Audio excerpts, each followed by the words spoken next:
তা আমরা আজকে দেখতে পাই আমাদের যারা রাজনীতিবিদ হয়, যারা এমপি হয়, মন্ত্রী হয়, তারা নির্বাচনের আগে আমাদেরকে বিভিন্ন ধরনের কমিটমেন্ট দেয়, সততার আমাদের গল্প শোনায়, কিন্তু যখন তারা দায়িত্ব আসে তখন জাতির সাথে তারা প্রতারণা করে, তাদের বিরুদ্ধে বিভিন্ন ধরনের দুর্নীতি, রাহাজানি, চাঁদাবাজি, সন্ত্রাস, বিভিন্ন ধরনের তাদের অভিযোগ তাদের বিরুদ্ধে দেখতে পাই।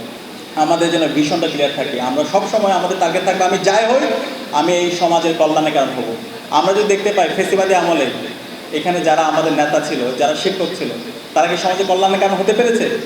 সমাজের কল্যাণের কারণ হতে পারেনি। এই ধরনের আমাদের বাটপারদের দরকার নাই, আমাদের এমন মানুষ দরকার যারা সমাজে ইম্প্যাক্ট রাখতে পারে। সুতরাং এই ধরনের মানুষ আমরা চাই না। আমরা মাওলানা মতিউর রহমান নিজামী, আলিয়াস মোহাম্মদ মুজাহিদ, তাদের মতো আমরা মন্ত্রী চাই, যারা তাদের কথা এবং কাজের মধ্যে মিল রাখবে, যারা জনগণের ক্ষমতা জনগণের হাতে তুলে দিবে, যারা জনগণের নিরাপত্তা নিশ্চিত করবে। সেই ধরনের নেতৃত্ব যদি আমরা তৈরি করতে পারি তাহলে বাংলাদেশের চেহারা পরিবর্তন হয়ে যাবে ইনশাআল্লাহ। একই সাথে আমরা এখানে যারা প্রথম বর্ষের শিক্ষার্থীরা আছি, আমাদের প্রথম বর্ষের আমি যে বিষয়টা আপনাদেরকে বলবো, আমাদের এই প্রথম বর্ষ থেকে আমাদের যারা মেন্টর আছে সেই মেন্টরদের সাথে পরামর্শ করে আমাদের ক্যারিয়ার ডিজাইন করতে হবে। আলহামদুলিল্লাহি রাব্বিল আলামিন ওয়া লা আকিবাতুল লিল মুত্তাকিন ওয়াস সালাতু ওয়াস সালামু আলা সাইয়্যিদিল মুরসালিন ওয়া আলা আলিহি ওয়া আসহাবিহি আজমাইন।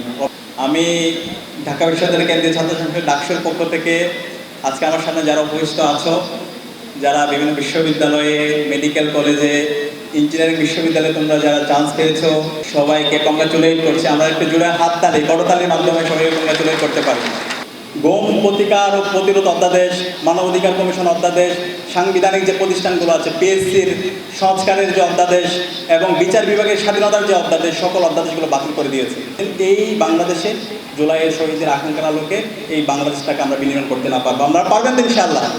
ইনশাআল্লাহ সেই বাংলাদেশ নির্মাণ করার জন্য আপনাদেরকে উদাত্ত আহ্বান জানিয়ে এবং আমাদেরকে আমরা যেন যেই সময় বিশ্ববিদ্যালয় পাবো সেই বিশ্ববিদ্যালয়ে আমরা যথাযথভাবে আমাদের সময়গুলোকে কাজে লাগিয়ে আমরা যেন আগামীর জন্য আমাদেরকে প্রস্তুত করতে পারি, সে উদাত্ত আহ্বান জানিয়ে এবং সবার জন্য অনেক অনেক শুভকামনা জ্ঞাপন করে আমি আমার কথা এখানে শেষ করছি। আসসালামু আলাইকুম রহমতুল্লাহ।